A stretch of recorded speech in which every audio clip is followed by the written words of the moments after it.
Bismillahirrahmanirrahim. Assalamualaikum warahmatullahi wabarakatuh.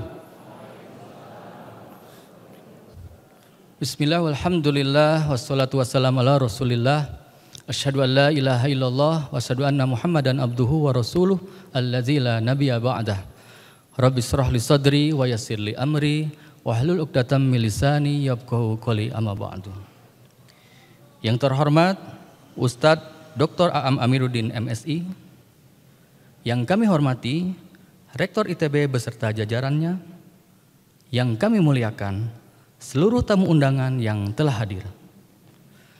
Rasa syukur marilah kita panjatkan kehadirat Allah Subhanahu wa Ta'ala yang senantiasa melimpahkan rahmat, taufik, hidayah dan inayahnya, sehingga pada siang ini kita dapat dipertemukan dan berkumpul dalam suatu majelis yang penuh berkah dalam rangka ITB Talks, ceramah Ramadan bersama pembina Yayasan Percikan Iman Ustadz Dr. Aam Amiruddin MSI dengan tema penguatan karakter insan ITB dengan bakti, belajar terus-menerus, adaptif, kolaboratif dan kinerja tinggi, toleransi dan integritas.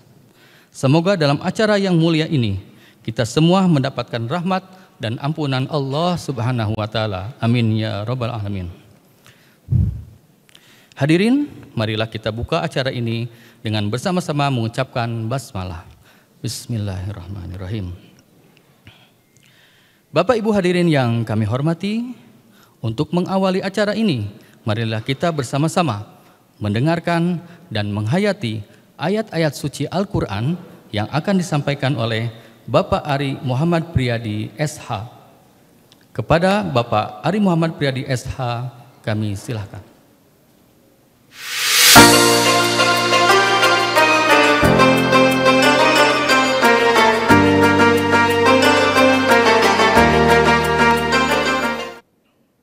Assalamualaikum warahmatullahi wabarakatuh. A'udzu billahi minasy syaithanir rajim. Bismillahirrahmanirrahim. Inna fi khalqis samawati wal ardi wa ikhtilafin laili wan nahar وَالنَّهَارِ لَآيَاتٍ لِأُولِي الْأَلْبَابِ الَّذِينَ يَذْكُرُونَ اللَّهَ قِيَامًا وَقُعُودًا وعلى جنوبهم ويتفكرون في خلق السماوات والأرض ربنا ما خلقت هذا باطلا سبحانك فقنا عذاب النار ربنا إنك من تدخل النار فقد أخزيته وما للظالمين من أنصار ربنا إنك سمعنا مناديا ينادي للإيمان أن آمنوا بربكم فآمنا ربنا فاغفر لنا ذنوبنا وكفر عنا سيئاتنا وتوفنا مع الأبرار ربنا وآتنا ما وعدتنا على رسلك ولا تخزنا اليوم القيامة إنك لا تخلف الميعاد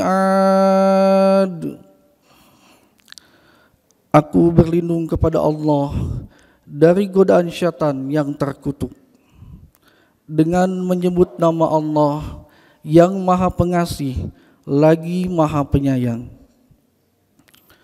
Sesungguhnya dalam penciptaan langit dan bumi dan pergantian malam dan siang terdapat tanda-tanda kebesaran Allah bagi orang-orang yang berakal, yaitu orang-orang yang mengingat Allah sambil berdiri, duduk, atau dalam keadaan berbaring, dan mereka memikirkan tentang penciptaan langit dan bumi, seraya berkata, "Ya Tuhan kami, tidaklah Engkau menciptakan semua ini sia-sia.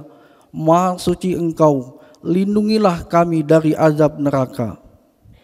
Ya Tuhan kami, sesungguhnya orang yang Engkau masukkan ke dalam neraka, maka sungguh Engkau telah menghinakannya, dan tidak ada seorang penolong pun bagi orang yang zalim. Ya Tuhan kami, sesungguhnya kami mendengar orang yang menyeru kepada kami keimanan, yaitu berimanlah kamu kepada Tuhanmu, maka kami pun beriman. Ya Tuhan kami, ampunilah dosa-dosa kami dan hapuskanlah kesalahan-kesalahan kami, dan matikanlah kami beserta orang-orang yang berbakti. Ya Tuhan kami, berilah kami apa yang telah Engkau janjikan kepada kami melalui Rasul-Rasul-Mu, dan janganlah Engkau hinakan kami di hari kiamat. Sungguh Engkau tidak pernah mengingkari janji. Maha besar Allah dengan segala firman-Nya. Assalamualaikum warahmatullahi wabarakatuh.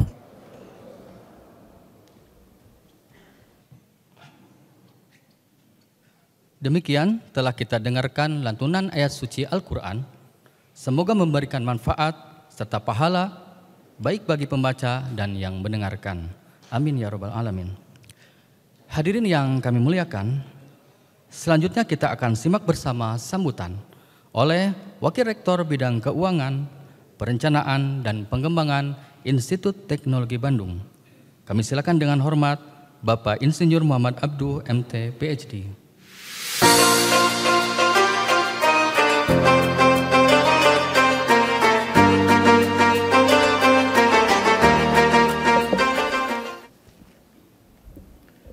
Bismillahirrahmanirrahim. Assalamualaikum warahmatullahi wabarakatuh. Alhamdulillahirabbil alamin. Asyhadu an la ilaha illallah wa asyhadu anna Muhammadar Rasulullah. Allahumma sholli ala Muhammad wa ala ali Muhammad.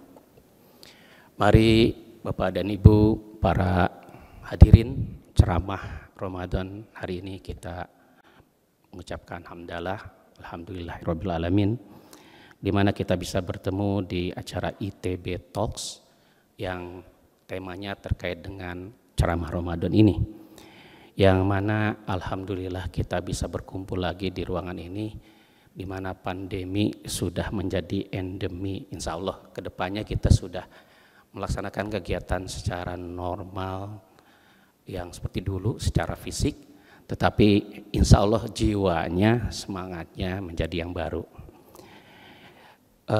Sambutan ini tentunya menyambut, siapa yang disambut ya? Pak Amiruddin, tentunya selamat datang di ITB.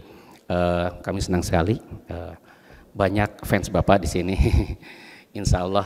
Dan kami juga menyambut Bapak Ibu dosen dan tendik yang hadir pada kesempatan ini juga. Tentunya kita juga bersama-sama kali ini meskipun sudah 1 minggu menyambut bulan Ramadan. Bulan Ramadan ini 1 bulan dari 11 bulan yang seperti pengingat ya Pak Am. 11 bulan kita biasa melakukan sesuatu yang kayaknya nggak tahu lah apa itu begitu. Tiba-tiba bulan Ramadan kita diingatkan lagi, sudah bulan Ramadan. Topiknya hari ini kita menjadikannya sebagai pengingat. Ini sebuah tradisi. Tadi Pak Am nanyakan ini setiap tradisi enggak begitu ya, rutin enggak? Ya Pak, rutin setiap setahun sekali begitu ya.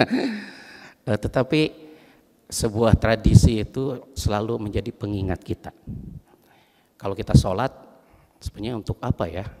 Ya untuk mengingat bahwa ada yang menciptakan kita.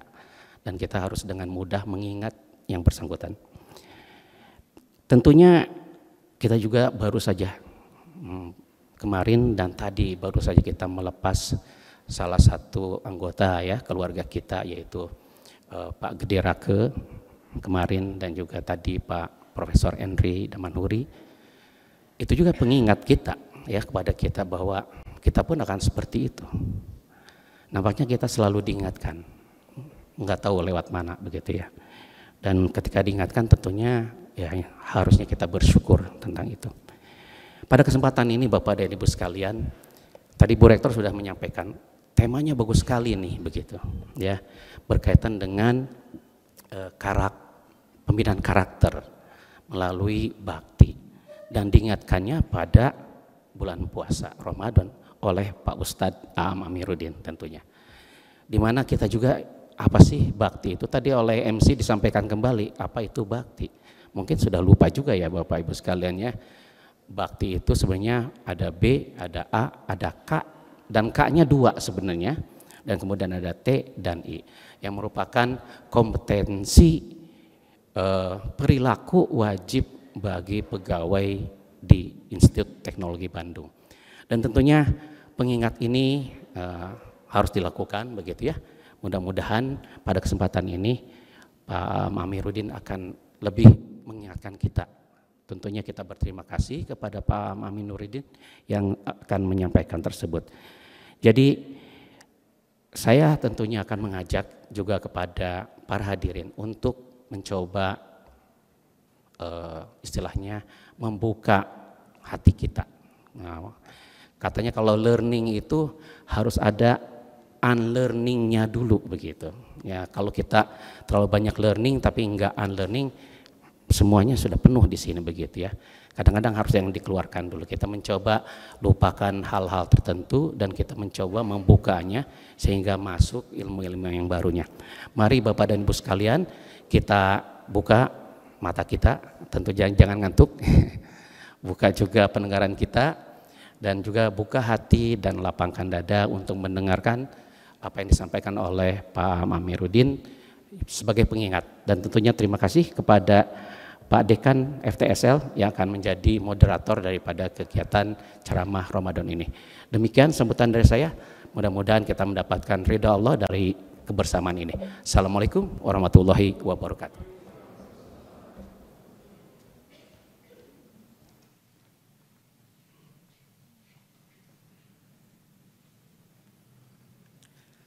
Hadirin yang kami hormati, kita akan memasuki acara utama pada hari ini, yaitu ceramah yang akan disampaikan oleh Pembina Yayasan Percikan Iman, Ustadz Dr. Aam Amiruddin MSI, dengan tema Penguatan Karakter Insan ITB dengan Bakti.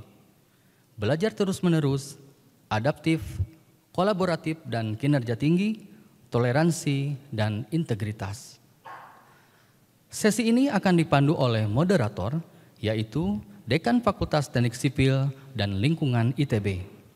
Kepada Bapak Insinyur Edwan Kardena, PhD, kami silakan.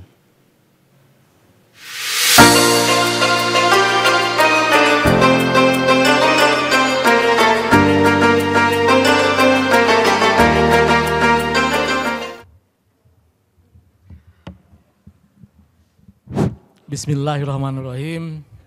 Assalamualaikum warahmatullahi wabarakatuh. Alhamdulillahirabbil alamin wa bihi nasta'in wa ala umuri dunya waddin. Wassalatu wassalamu ala asrofil anbiya'i wal mursalin wa ala alihi wa sahbihi ajma'in. Asyhadu an la ilaha illallah wa asyhadu anna Muhammadar Rasulullah. Rabbi shrah li sadri wa yassir li amri wahlul 'uqdatam min lisani yafqahu qawli wa la haula wa la quwwata illa billahil aliyyil azim.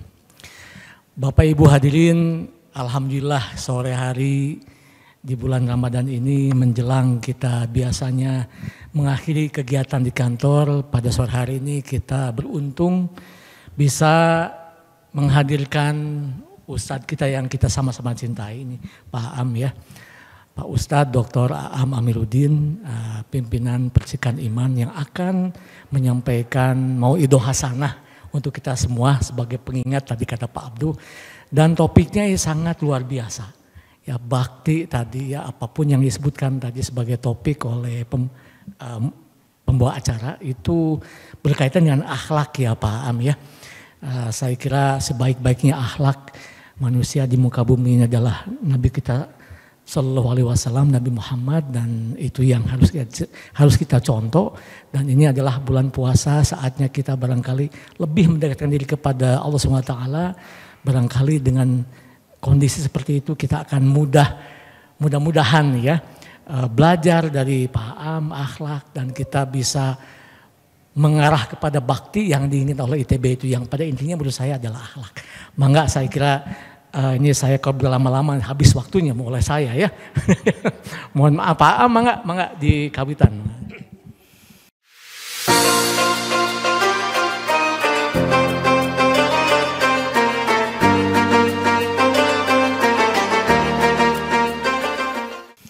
Assalamualaikum warahmatullahi wabarakatuh.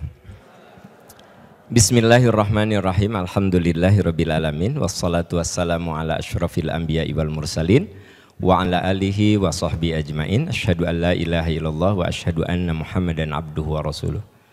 Yang saya hormati Ibu Rektor dan seluruh jajarannya, Bapak Ibu Dekan dan seluruh keluarga besar ITB. Boleh nggak saya bertanya Bu, Ibu-ibu? Yang jadi suami ibu pilihan apa takdir?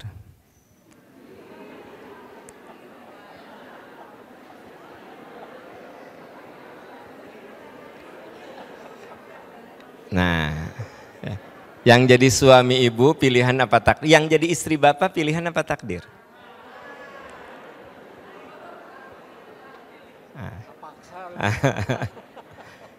Ya, kita sepakat bahwa jodoh kita adalah yang Allah takdirkan, bukan yang kita pilih. Bukan.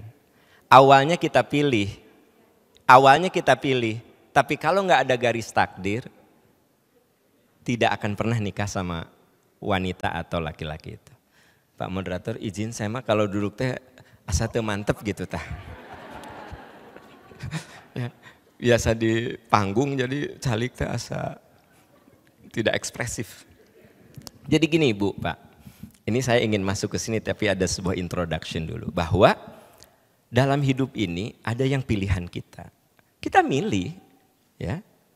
Tapi walaupun kita pilih, kita pengen, kita berjuang. Kalau nggak ada garis takdir, Anda nggak dapet itu. Kan ada yang pacaran dari mulai SMP. 9 tahun pacaran dengan Asep Saifuddin. Ya, pacaran dengan Asep Saifuddin, orang Ujung Berung. Napa? Kok nikahnya dengan Ridwan Hariri, orang Cimahi, yang baru ketemu 4 bulan? Kan kalau pakai apa ya, hitungan kalau pendekatan matematis mah harusnya dengan Ahmad tadi. Siapa? Dengan Asep tadi, ya, bukan dengan bukan. Ya kan hitungan matematisnya gitu. Berarti kan makin kenal, makin tahu, makin mantep, kok nggak jadi nikah? Itu contoh sederhana.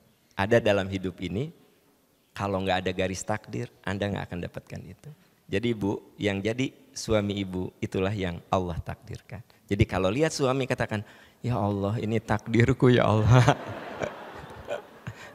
Kalau lagi kesal sama suami ya Bu, biasanya kalau lagi kesal gitu, ya Allah Gusti ya teh takdir abdi ya Allah, udah terima takdir.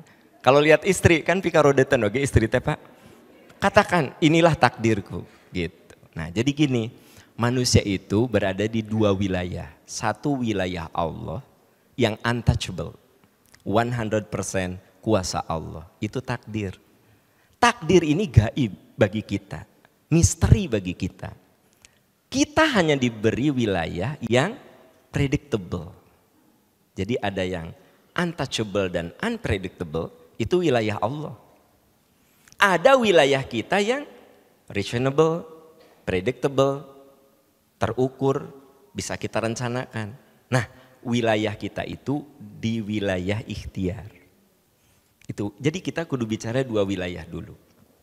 Nah, kita dalam menjalani hidup harus punya azam namanya. Ini dijelaskan di Ali Imran ayat 159. Apa itu azam? Azam itu harus punya cita-cita agung, cita-cita hebat, cita-cita besar. Semua orang tuh harus punya cita-cita agung.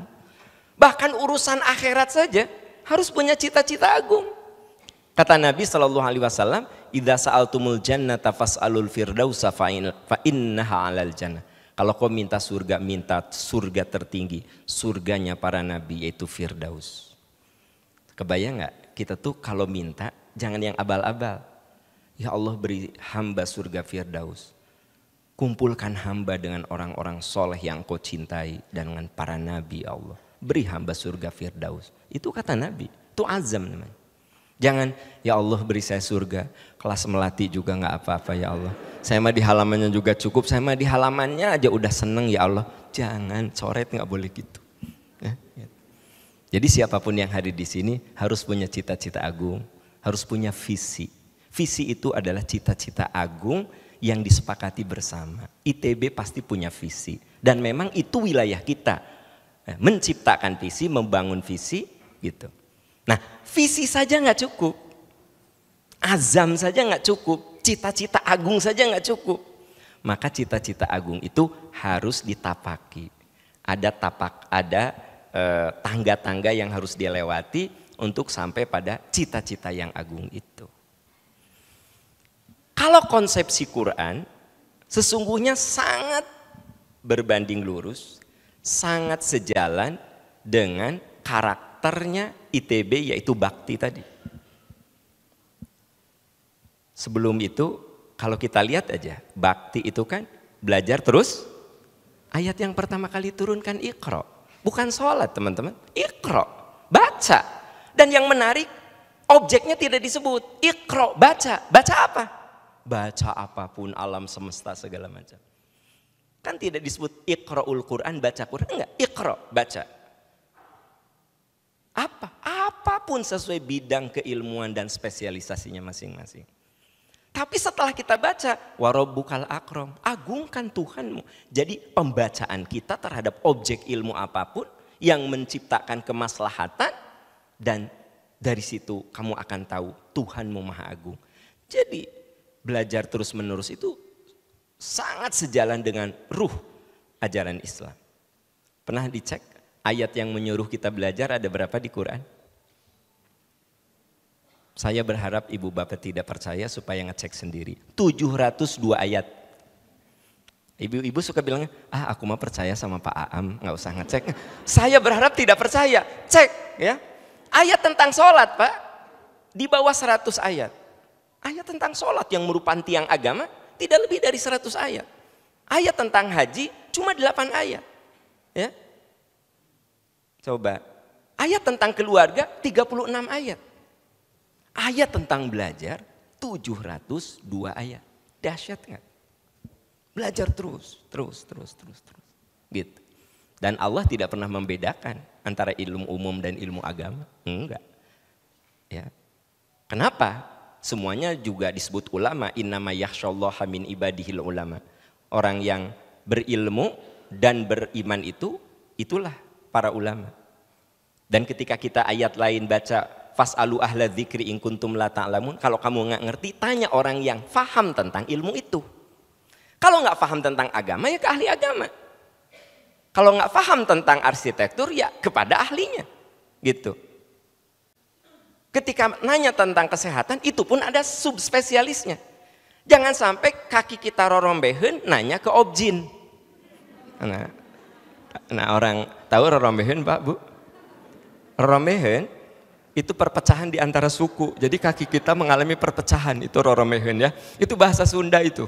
Rorombeheun itu kaki kita mengalami pecah-pecah. Kan nanyanya jangan ke objin, ke spesialis kulit, bener nggak? Itu isyarat Islam tidak membedakan ilmu umum dari ilmu agama. Yang Islam garis bawahi spesialisasi. Itu memang ada spesialisasi. Tapi dikotomisasi tidak ada. Nah, itu kita bicara tentang belajar terus menerus. Ya. Adaptif, ada ayatnya. Ya. Surat Ar-Ra'd, la yughayyiru innallaha la yughayyiru ma biqaumin hatta yughayyiru ma bi anfusihim. Allah nggak akan mengubah kondisi seseorang kecuali dia sendiri kudu mengubah untuk beradaptasi dengan perubahan, bila perlu menjadi trendsetter perubahan. Gitu. Kita ada di depan perubahan, kita menjadi lokomotif perubahan bila perlu, seperti itu.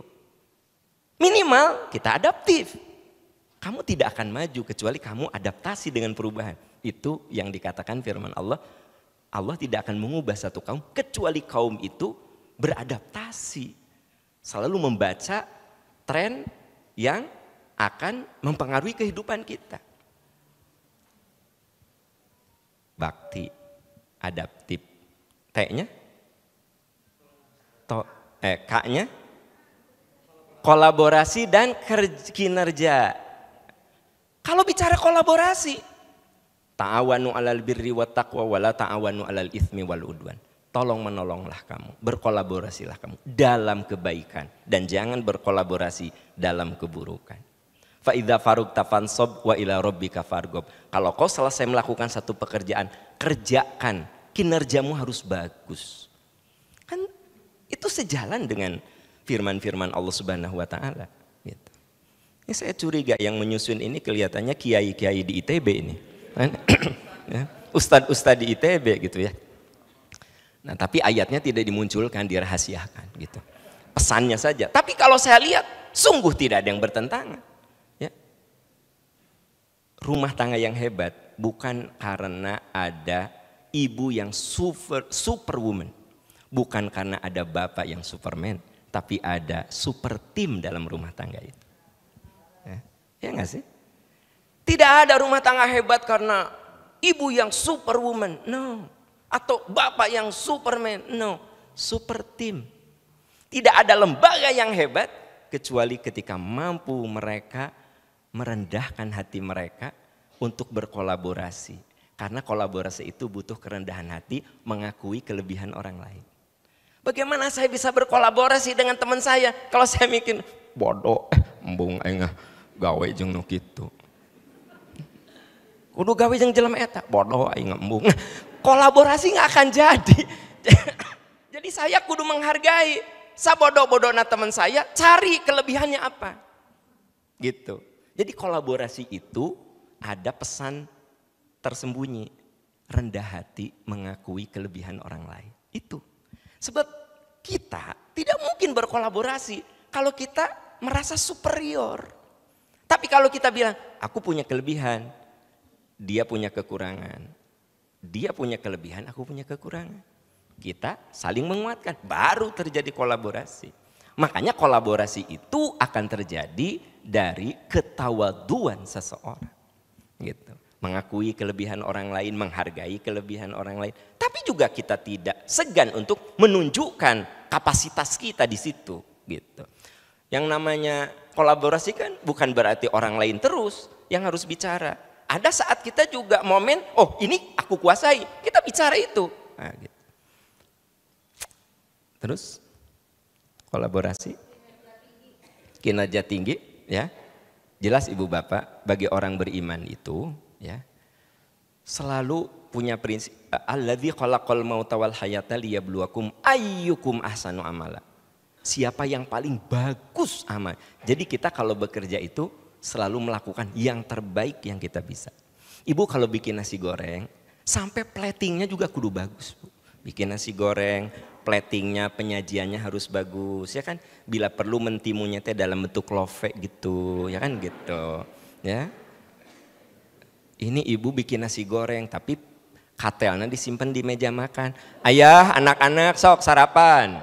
Nah itu bukan kinerja yang bagus. Benar dia bikin nasi goreng, tapi tidak yang terbaik. Jadi Islam itu mengajari kita melakukan yang terbaik yang kita bisa. Gitu. Teman-teman yang masih sekolah S3 ya, IPK itu nggak usah terlalu bagus. Ya, 3,8 juga cukup.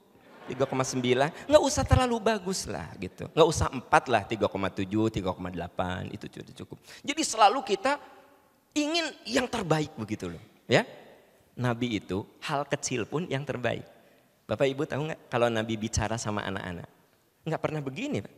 Apa? Enggak. Sini. Ya, sejajar. Kalau bapak kan ke anaknya, iya apa? Iya kan ini. Si bapaknya kan jangkung, budaknya kan pendek. Iya papa, iya kamu tuh. Nah, gitu kan. Nah itu tidak kinerja terbaik. Ayah yang kinerjanya tidak terbaik. Yang terbaik apa? Ngobrol sama anak. Nabi itu sering berdiri di lututnya. Gitu. Terus itu contoh sederhana bahwa kita harus kenal. Terus toleransi. Bapak Ibu, tak ada manusia yang sempurna. Ada kurang dan lebihnya. Kita diciptakan oleh Allah itu dengan sifat tabiat yang berbeda. Ini dijelaskan di dalam surat Al-Hujurat. Ya ayuhan nas inna khalaqnakum min dzakari wa untha wa ja'alnakum syu'uban wa qabaila lita'arufu inna akramakum indallahi atqakum. Hai orang yang beriman, kami ciptakan kamu dari jenis laki-laki dan perempuan, bersuku-suku, berbangsa-bangsa, berbeda agama, berbeda suku. Satu, agar kamu saling belajar. Toleransi itu terjadi ketika kita memahami orang lain dan orang memahami kita. Kita menghargai orang lain dan orang lain menghargai kita. Tapi dimulailah dengan kita memahami orang dan menghargai orang. Toleransi akan terjadi. Nggak ngotot-ngototan, tetapi ada saat di mana kita ini menerima kenyataan bahwa ada perbedaan. Bapak Ibu, kita dengan istri itu kan diciptakan berbeda. Tapi kenapa ada yang rumah tangganya di sini sampai 40 tahun? Apa karena banyak kesamaannya? Banyak beda. Tapi kenapa kok bisa bersama ya selama 40 tahun? Toleransi di situ ada. Kalau nggak saling toleransi, mana mungkin Anda bisa membangun rumah tangga 40 tahun? Ya. Ada saat istri mengalah, suami mengalah. Walaupun ibu-ibu di sini kan lebih sering mengalah daripada suaminya kan? Atau suami yang lebih mengalah? Oh suami, oke lah. Nah, jadi artinya apa? Toleransi itu suatu yang mau tidak mau harus kita lewati. Tuhan menciptakan kita itu berbeda. Saya punya 3 anak, Prof ya, 3 anak dari ibu yang sama. Anak pertama dari Bu Sasa, anak kedua dari Bu Sasa, anak ketiga dari Bu Sasa. Tabiatnya beda-beda. Itu teh dari sama-sama dari Bu Sasa. Sampai saya terpikir, gimana ya kalau anak pertama dari Bu Sasa, anak kedua dari Bu Siska, anak ketiga dari Bu Eca. Saya sebenarnya ingin uji coba beda enggak gitu. Ya, tapi saya nggak ceritakan ke istri saya, awas jangan bocor ya. Nah intinya adalah saya punya 3 anak dari satu ibu, beda tabiatnya. Wah.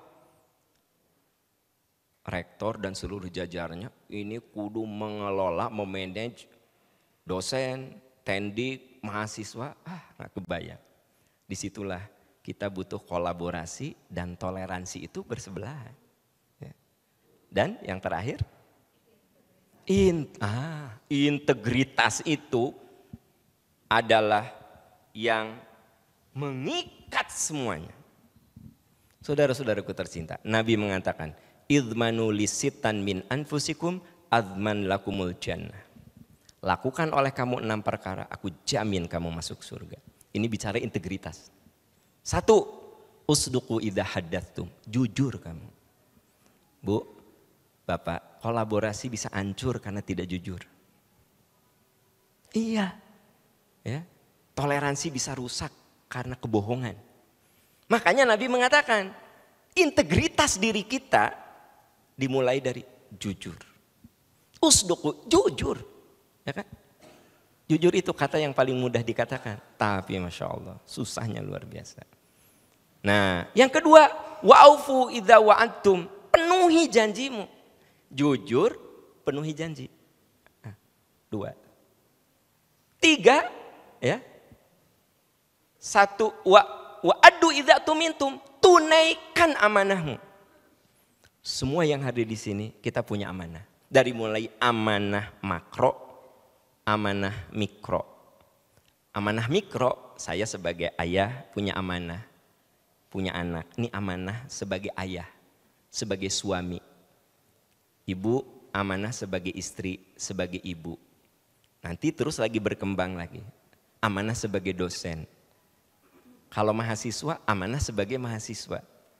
Makin tinggi amanah kita, maka makin banyak yang harus kita pertanggungjawabkan. Kata Nabi, jujur, penuhi janji, tunaikan amanah. Wa ghaddu absarakum, jaga pandanganmu. Jangan negatif, jangan mikir yang haram-haram. Coba yang positif. Ini dikuatkan dengan nasihat Ali bin Abi Thalib. Kata beliau, jaga hatimu untuk bersih, lurus. Karena itu akan jadi pikiranmu. Jaga pikiranmu untuk lurus, lempeng, bersih. Karena itu akan jadi omonganmu.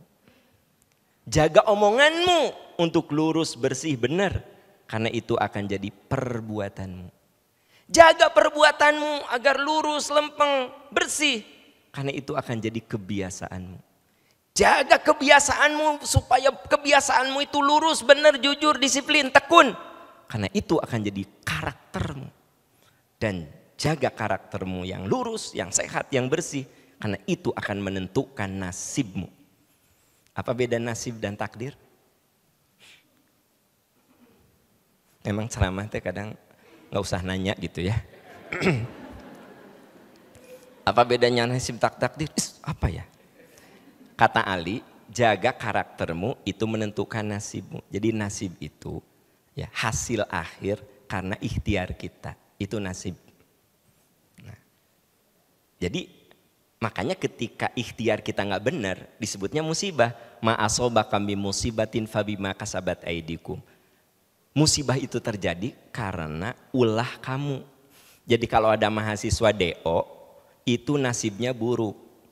Itu disebut musibah. Ternyata setelah diteliti emang dia tidak melaksanakan tuh lalai aja gitu.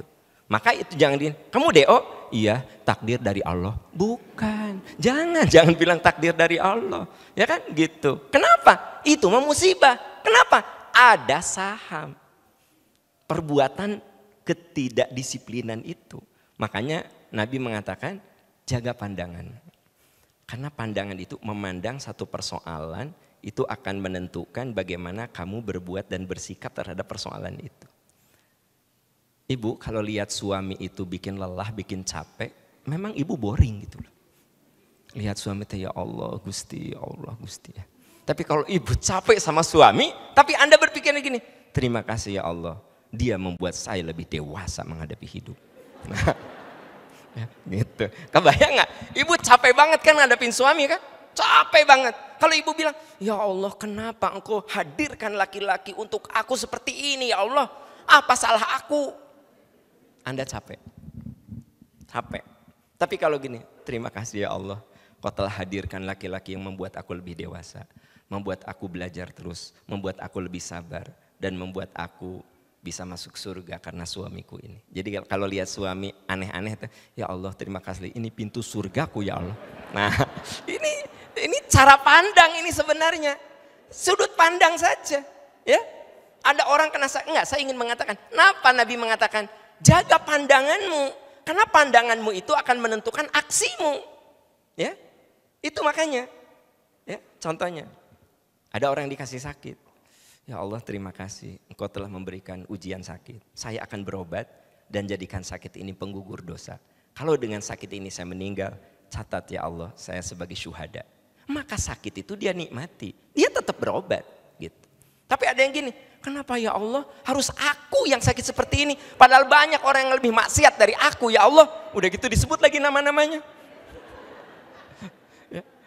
Capek Pak. Makanya Nabi mengatakan integritas kamu itu dari cara pandangmu itu terhadap satu persoalan. Gitu. Macet tuh tiap Sabtu dan Minggu. Orang yang pandangannya bagus, alhamdulillah ya Bandung ini menjadi kota wisata.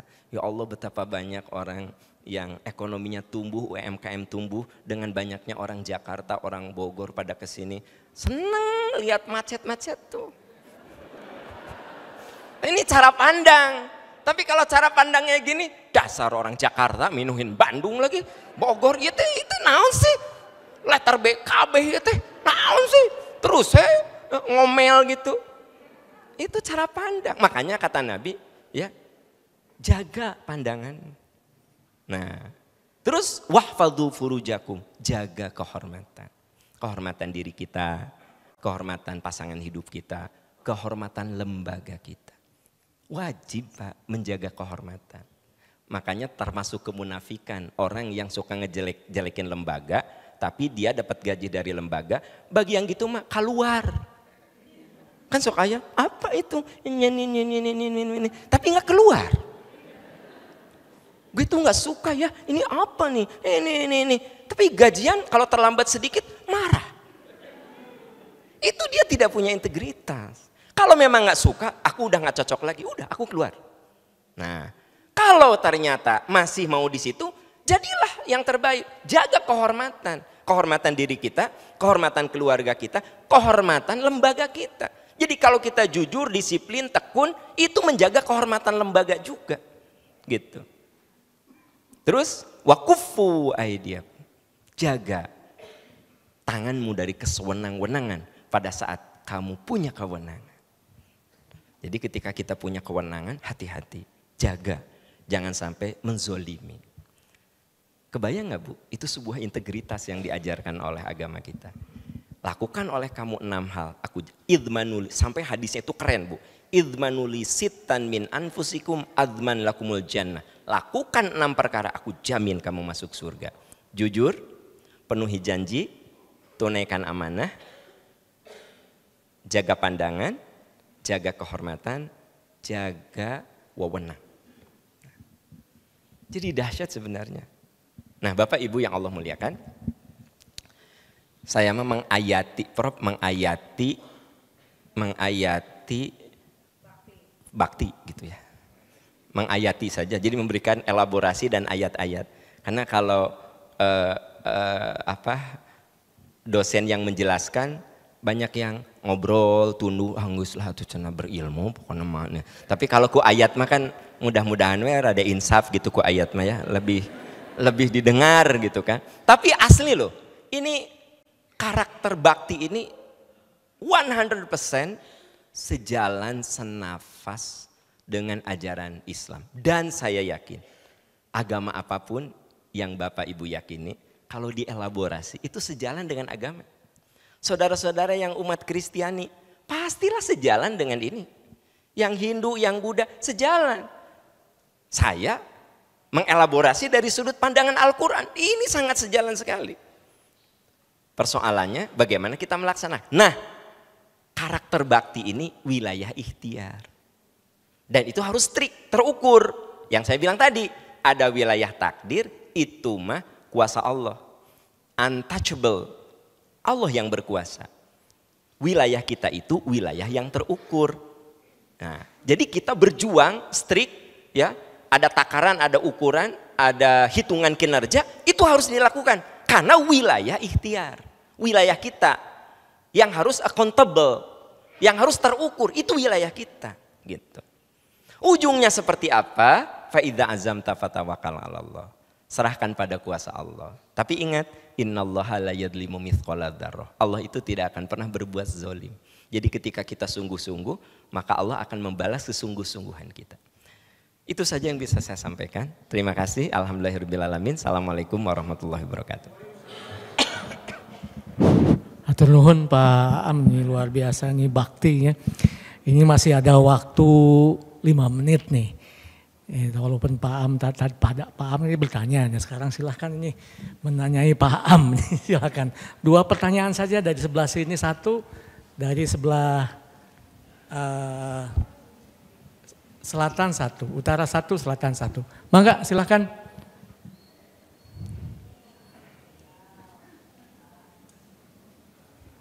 Panitia ada door prize hadiahnya enggak untuk yang bertanya? Tidak ada. Pantesan tidak ada yang ngacung ini.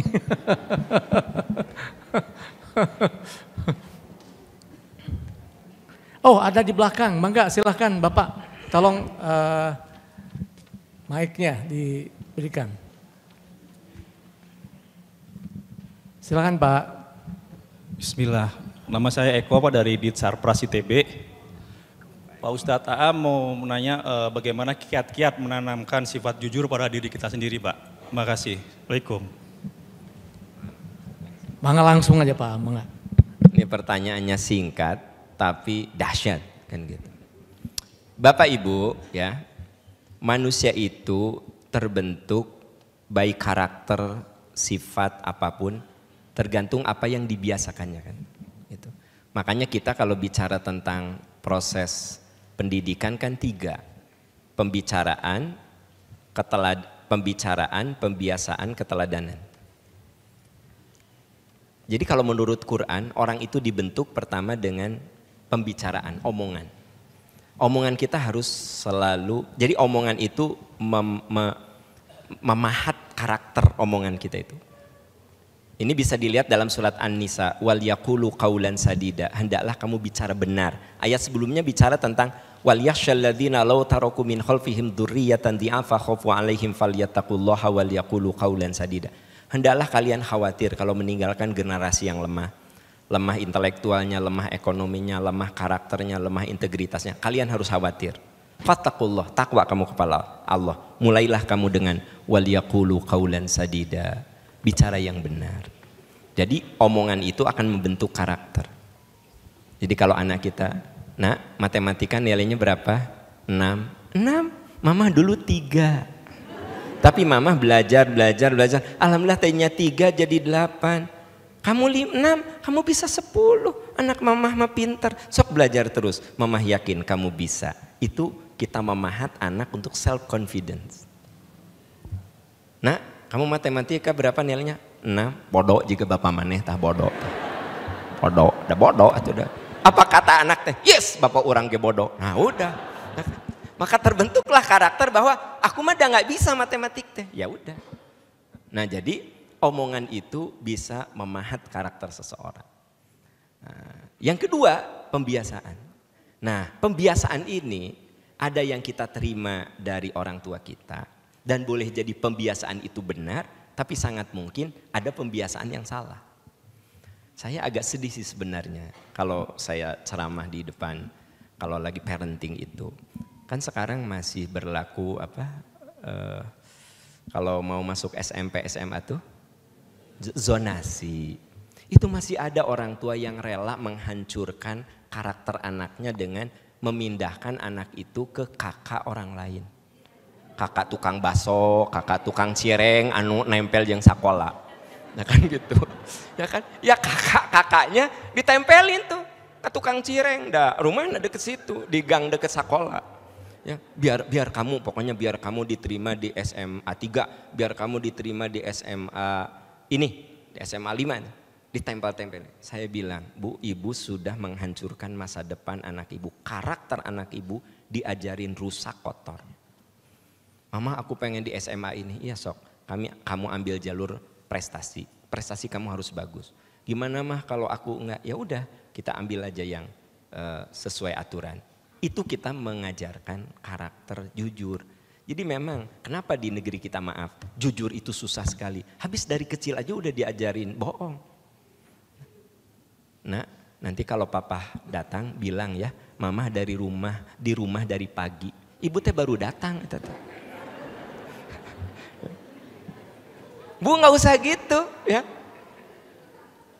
Sampai si anak itu tiap ibu pulang, mama aku harus ngomong apa ke ayah? Tiap ibu pulang terlambat, mama aku harus ngomong apa ke ayah? Kabayang tuh, every day itu anak diajarin bohong. Susah dia jadi orang jujur. Wong ibu bapak aja ngajar bohong gitu. Jadi kenapa di negeri kita ini jujur sangat susah sekali? Karena pembiasaan. Ya. Keteladanan, nah ini keteladanan lebih susah lagi. Makanya kalau ditanya dengan pertanyaan tadi sebenarnya itu bukan pertanyaan yang simple. Karena itu integrated, terpadu antara omongan, pembiasaan, keteladanan. Masalahnya keteladanan sekarang ini melalui medsos. Wah dahsyat Bu. Medsos itu kan dia bermata dua ya, bisa positif bisa negatif. Ada orang yang jadi soleh karena sering nonton IG-nya Pak Amiruddin. Anu jadi soleh, solehah. Tapi juga ada yang jadi buruk karena lihat IG, lihat TikTok dan lain sebagainya. Bahkan amal soleh ibu bapak kadang sekarang mah bisa rusak dengan Instagram. Ya. Anda khotam nih tadi seminggu, simpen Quran, foto, posting. Alhamdulillah hamba bisa khotam minggu pertama ya Allah. Terima kasih atas pertolonganmu ya Allah. Diposting, teman-teman pada bilang, Masya Allah, tabarakallah, tabarakallah, wah kan gitu. Terus anak teh seneng, Bu, sayang ibu saminggu namatin Quran, haba'an mantsura. Tapi Pak Am katanya untuk memotivasi orang, ya jangan gitulah caranya sampai terima kasih ya Allah, hamba sudah khotam gitu kan. Kan ada cara lain, ya kan gitu. Jadi artinya keteladanan kita ini sangat makanya yang harus dimunculkan itu orang-orang yang memang jujur, soleh, ya, integritasnya hebat, itu kan idealnya. Tapi kan nggak gitu, yang jelek-jelek yang kita dengar, gitu. Nah jadi Pak, saya nggak bisa jawab pertanyaan Bapak sebenarnya dalam waktu singkat ya, tapi paling tidak guide benang merahnya seperti itulah. Bahwa kejujuran itu kata yang mudah diucapkan tetapi untuk berwujud melalui 3 pendekatan yang harus terpadu, harus integrated. Omongan, pembiasaan, keteladanan. Ini kuncinya. Terima kasih. Atur nuhun Pak Am. Bapak Ibu sekalian, saya kira waktunya kita ingin terus bersama nih Pak Am. Pertanyaan cuma satu nampaknya kurang ya, tapi waktu ini sebentar lagi asar, saya kira kita harus stop sini. Tapi intinya kita sudah mendengar ini ya. Tadi saya dengar dari Bu Rektor kalau saya yang promosi bakti naon, bakti adalah hese, kedah diapalkeun, harus di memorize ya. Tapi kalau Pak Ustadz Aam, bakti semuanya pada nerap sini. Bakti itu apa ya? Jadi alhamdulillah ini sebetulnya ya. Dalam waktu yang 30 menit ini sosialisasi bakti luar biasa. Harusnya seluruh ITB ini masuk aula barat atau ini di broadcast begitu ya. Ini luar biasa. Kita mengenal bakti dari perspektif lain. Bakti yang dikenal kita kan berbakti, berkhidmat kepada orang tua ya, pada negara, pada ITB. Ini kita bakti, ini karakter ITB ya Pak Am ya. Tadi ada hadis yang jika dilakukan 6 perkara dijamin masuk surga. Ya, nah kita mengarah ke sana aja, otomatis kita akan mendekati baktinya yang diinginkan Bu Rektor ini ya. Mudah-mudahan saya kira untuk kebaikan ITB. Terima kasih hatur nuhun Pak Am, ini luar biasa. Saya tutup saja acara pokoknya, saya kembalikan kepada moderator. Assalamualaikum warahmatullahi wabarakatuh.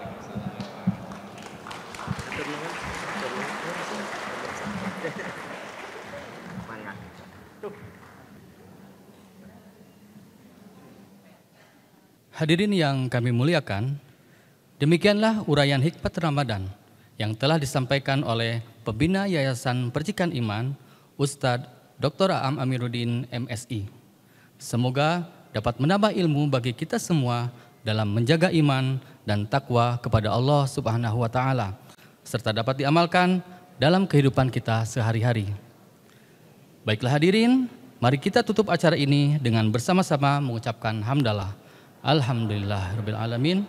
Terima kasih atas kehadiran dan perhatian hadirin dalam mengikuti acara ini. Wassalamualaikum warahmatullahi wabarakatuh.